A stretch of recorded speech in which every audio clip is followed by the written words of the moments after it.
muraho murakomeye nizere ko mumeze neza.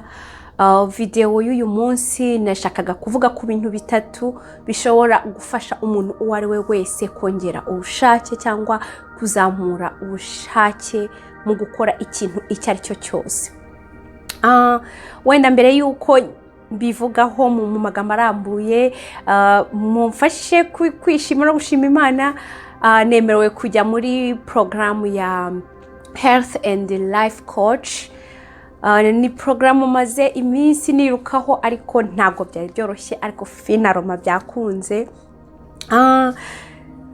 Nkigera i Butare muri kaminuza nashaka kujya muri psychology clinic, ariko bya bintu abantu baba bakiri abana bagendera mu kigare, nkabona nta muntu n'umwe w'inshuti yanjye urenterese muri byo. Ubundi abantu ntibabivuge neza kubera ko atari ikintu kiri navuga ngo kiri kome ku ishuri cyangwa mu Rwanda. Nareba abo tuvanye muri segonderi n'abandi bose b'inshuti uburyo babivugaga, nkabona nta n'undi muntu nzi ubigiyemo, nuko birangira ngendeye mu kigare nuko njya muri siyanse nk'abandi.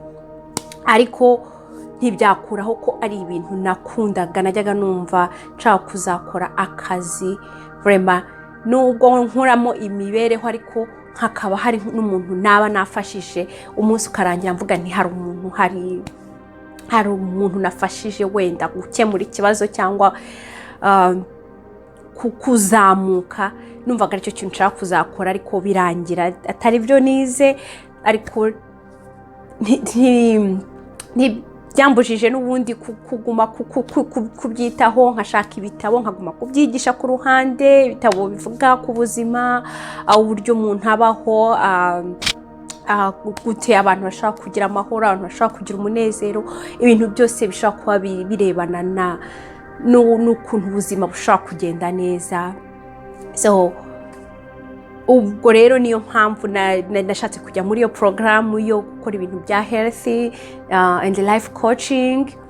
Ni programu y'amezi 8 intensive. Oh my goodness, bizajya kurangira numvishe, ariko I think ko iyo umuntu akora icyo akunda ntagacika intege kandi ntabwo arambirwe. Hope ko byose bizagenda neza. Ni nuko rero natangiye zino video, nazitangiye kugira ngo muri ibyo bintu byose nagumaga nsoma, nagumaga niyigisha, noneho nkagerageza kubishyira mu buzima bwanjye no kubikoresha. Icyo byagendaga bimfashamo, niyo mpamvu natangije zino video kugira ngo juste nsangize abantu juste ubwo bumenyi, ibyo bintu by'agaciro. Ariko rero noneho ubu ngubu ntabwo nzajya mbivuga gusa nkurikije uko mbyumva, uko mbibona, ahubwo noneho nzajya nshyiramo n'ubunararibonye no kuba nabyigiye, noneho bizamfasha kubisobanura neza cyangwa noneho kubishyira ku murongo.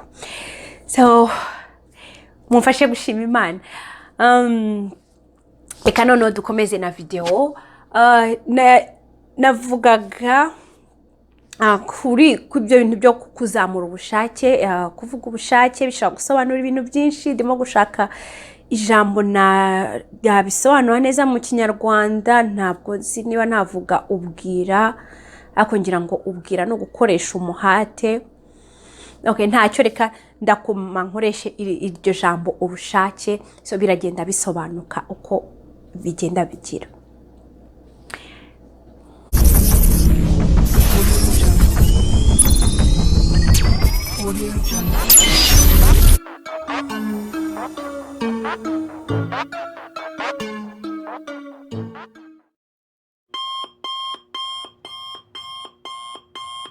Ubushake ndimo kuvuga ahangaha rero ni ndaje mbikora. Buriya hari ukuntu wenda hari abantu tujya tuvuga ngo nabanebwe, tuvuge cyangwa wenda badakunda kugira umuhate cyangwa baterekana imbaraga mu gukora ikintu icyo ari cyo cyose, ugasanga ibintu byose babikora barandaga, cyangwa ibintu byose bagahora babishyira ejo.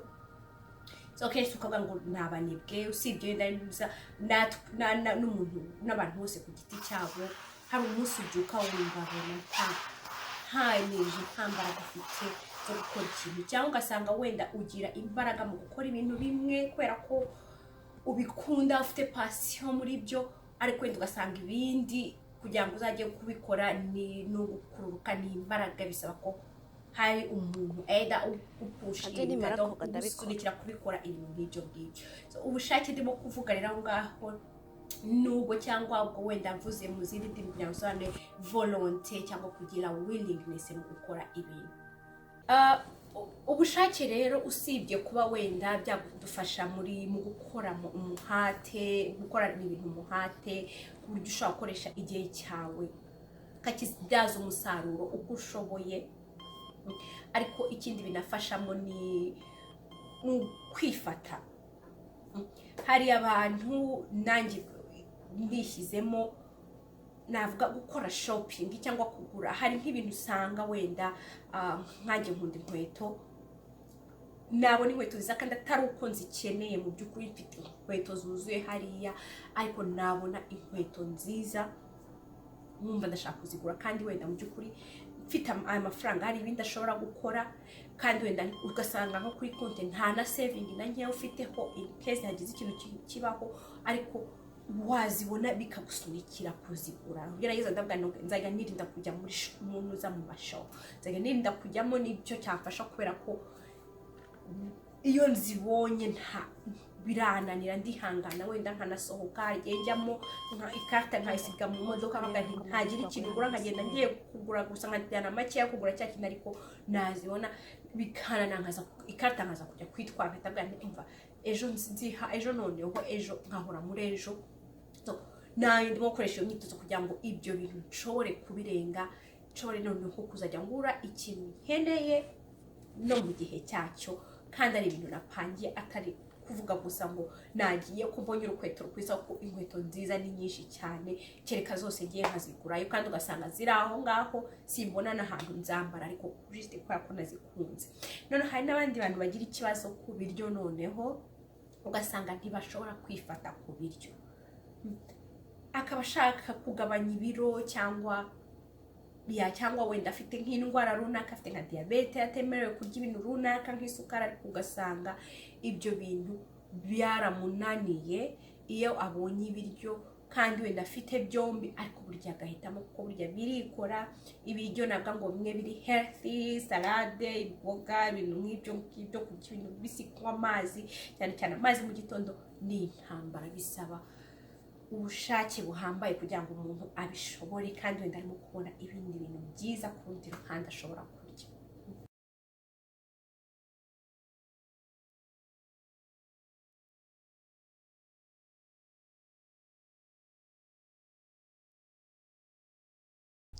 Abantu batazi kwihangana baguma batuta abandi gusa. Ndaje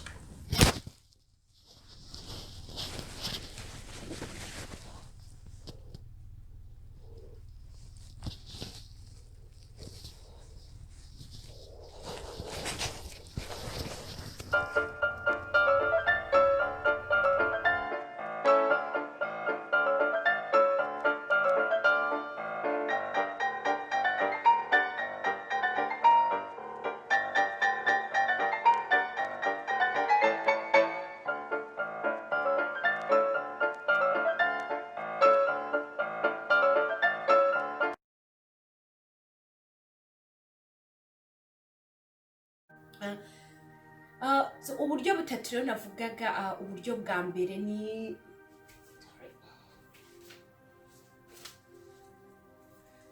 uburyo bwa mbere ni nabwo ngo ni gushitura igice cy'ubwonko kizana ubushake cyangwa cyongera ubushake mu gukora ikintu icyo ari cyo cyose. Navuga ngo ni umwitozo n'umwitozo bakoze. Hari ama application umuntu ashobora gukoresha, ariko ni n'ikintu umuntu ashobora kwikorera ku giti cye. Urugero ni nk'ibi n'udukate nakoze ku mpapuro. Uwo mwitozo ikintu ukora wandika ukoresha amabara, wandika ku dupapuro dutandukanye, ushobora nko kubikora ku mashini ubundi ukadukata, noneho ukandika amazina y'amakureri, amazina y'amabara. Tuvuge nk'iri ngiri ni blue, noneho ukandika iryo bara blue ariko ukaryandika ku dupapuro twinshi dutandukanye, ukaryandika no mu mabara yandi atandukanye. Ijambo ari rimwe ari blue cyangwa ubururu cyangwa bleu, ariko noneho ukabyandika mu mabara menshi atandukanye. Noneho ukandika amabara menshi rero noneho atandukanye, umuhondo, icyatsi, vert, yellow, amabara atandukanye. Wakoresha ururimi rukorohera, noneho ukabyandika ariko buri bara ukagenda ubyandika donc ijambo ry'iryo bara ukagenda ubyandika mu mabara atandukanye. Noneho uwo mwitozo ikintu ukora nuko ugomba niba tuvuge kuri kano gapapuro handitseho ubururu ariko bwanditse muri mauve, cyangwa kano handitseho yellow ariko kanditse muri blue. So ikintu ugomba gukora nuko ugomba kugenda uvuga ibara iri jambo ryanditsemo. Ushobora kubyikorera uri wenyine, cyangwa ushobora gusaba undi muntu akabigira.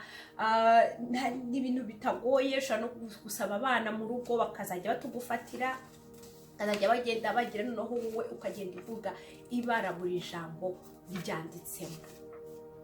Isi ni fun n'abana, birumvikana nyine kwako nubwo kubyumva wumva byoroshye, ariko ntago ari ikintu cyoroshye.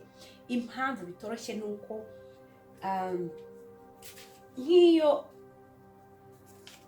brain yacu cyangwa ubwonko bwacu ukuntu bukoze, iyo usomye ijambo rouge hano cyangwa red cyangwa umutuku, iyo urisomye ubwonko bufite ishusho cyangwa image bufite ry'iryo bara ry'umutuku.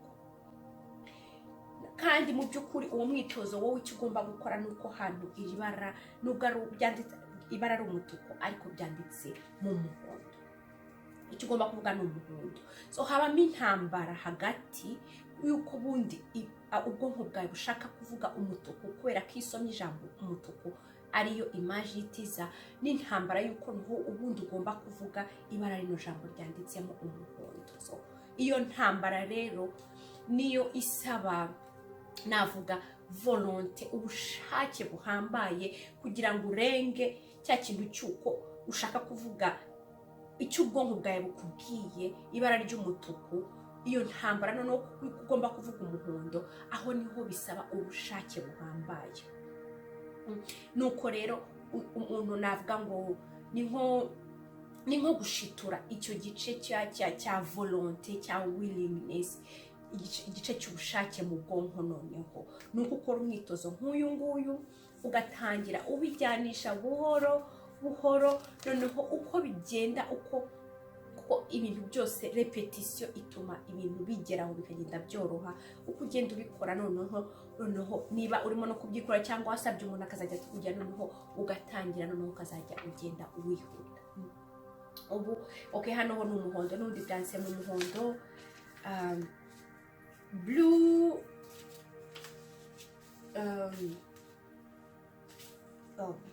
tukata twanje twibanze. Hano ni vert, red, ubwo hano ni vert, aha ni ubururu.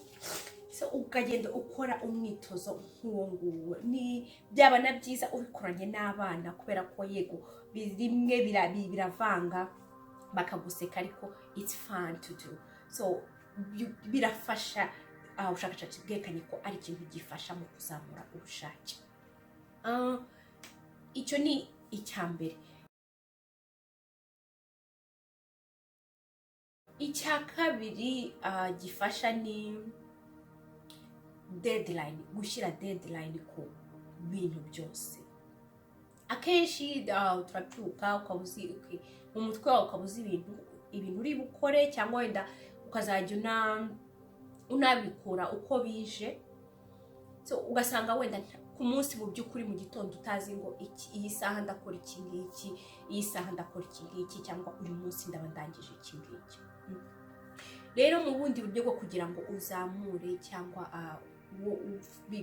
kongera ubwo bushake bwo kugira ngo ukora ibintu, nuko noneho nayo ni nk'undi imyitozo. Nubwo ufata tuvuge ku munsi niba ubyutse ukaba bizi uti okay, ndakaraba, mfate petit déjeuner, hanyuma wenda niba ntabwo mbizi urakora isuku, cyangwa uri bufura imyenda, cyangwa uri buzinga imyenda, cyangwa ikintu icyo ari cyo cyose ushaka uri bukore, noneho ku munsi mu gitondo ukabyandika, ariko ukabuza uti buri kino kintu ndagikora ino saha, buri kino kintu ndagikora kino gihe, ndagikora kino gihe.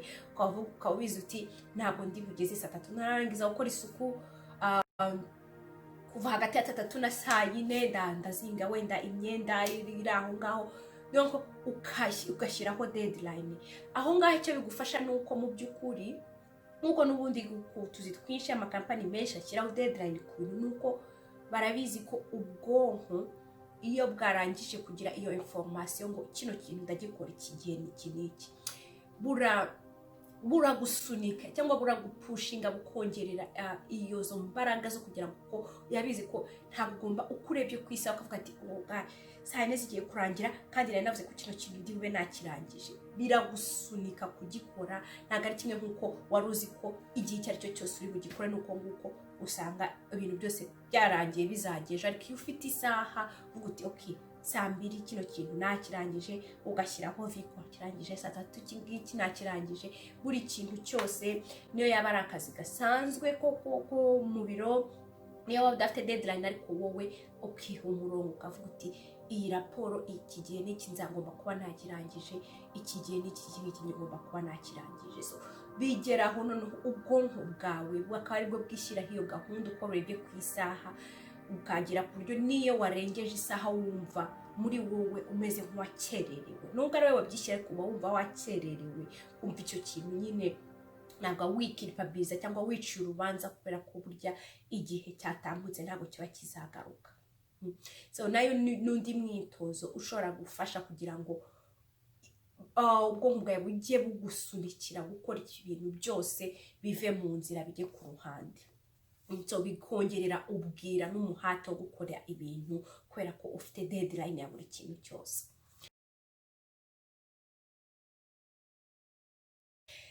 Icya gatatu ni kwiha challenge. Buriya mfate urugero nk'abanyarwanda, ntabwo abenshi cyane cyane abadamu, abamama, ntabwo tugira umuhate wo gukora imyitozo ngororamubiri cyangwa exercise cyangwa gym. Dusibye n'abadamu n'abagabo benshi, ntabwo muri natire yacu icyo nabonye tuvuge nko mu bazungu, kubera ukuntu bakura n'ababyeyi babo bajya muri siporo buri munsi, kiba cyarabagiyemo, cyarabaye nk'uko dufata icyayi cya mu gitondo, nabo imyitozo ngororamubiri iba yaragiye mu ntuza yabo, yuko abyuka saa 11 nubwo nta hantu ari bujye, ariko akaza akora imyitozo. Ariko ndabizi yanjye yavuga nti nzajya mbikora, nkashiduka mbikora rimwe mu cyumweru, ubundi bikajya rimwe mu mezi angahe, kubera ko ntabwo ari ikintu twamenyereye, ntabwo muri habitude yacu. So kwiha challenge rero ni ufata ikintu ubundi nk'icyo ngicyo utarumenyereye ukora, ni ukubikora nk'umwitozo. Nk'uko uramutse ufite nk'indwara wajya kwa muganga akakubwira ati ugomba kuzajya ukora imyitozo 3 mu cyumweru, nubwo utakoraga imyitozo, nubwo byagutera bunege gute, icyo gihe urabishobora, kubera ko ari ubuzima bwawe, kubera ko ufite motivation. So nabyo rero ni ukwiha motivation yuko ari umwitozo.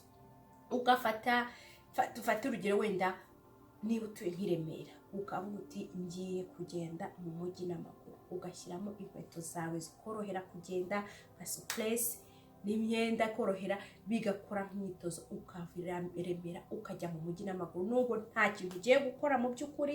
So motivation nyine ufite nuko ari kuzamura iyo volonté, ni bigusaba volonté, bigusaba ubushake kugira ngo ushobore icyo kintu. Uragenda ukumva wapi unebwe biraje kumva watega, ariko ukemera ugakomeza kubera ko ari umwitozo wihaye.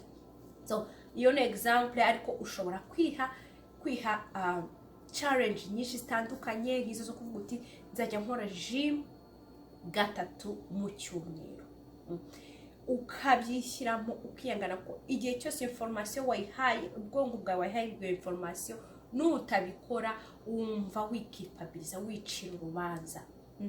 So ni challenge, noneho ukavuga uti okay reka mpaguruke mbikore. Ubwa mbere urabikora bikaba intambara, wenda wagera mu mujyi kugaruka bikakunanira ugatega, ubwa kabiri ubwa gatatu, ariko ubwa kane ubwa gatanu bitangira kugenda byoroha. Noneho nuko nguko utangira noneho mu by'ukuri mu bwonko iyo volonté uba wayizamuye, nuko nko bitangira kugenda byoroha. Noneho ntibizajye gusaba imbaraga no kwihangana kugira ngo ushobore gukora icyo kintu.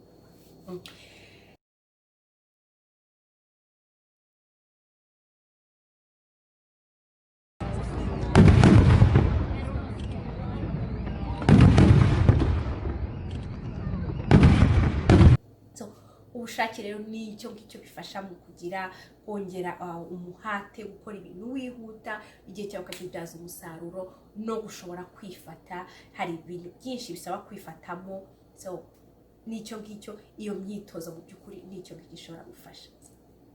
Nizere rero ko ari umuntu bizafasha ibingibi gukora imyitozo nk'iyo ngiyo. Nanjye ngerageza kuyikora kugira ngo ndenge guhora ngura inkweto buri gihe kandi nakeneye. Ngaho rero mugire umunsi mwiza, Imana imugishe.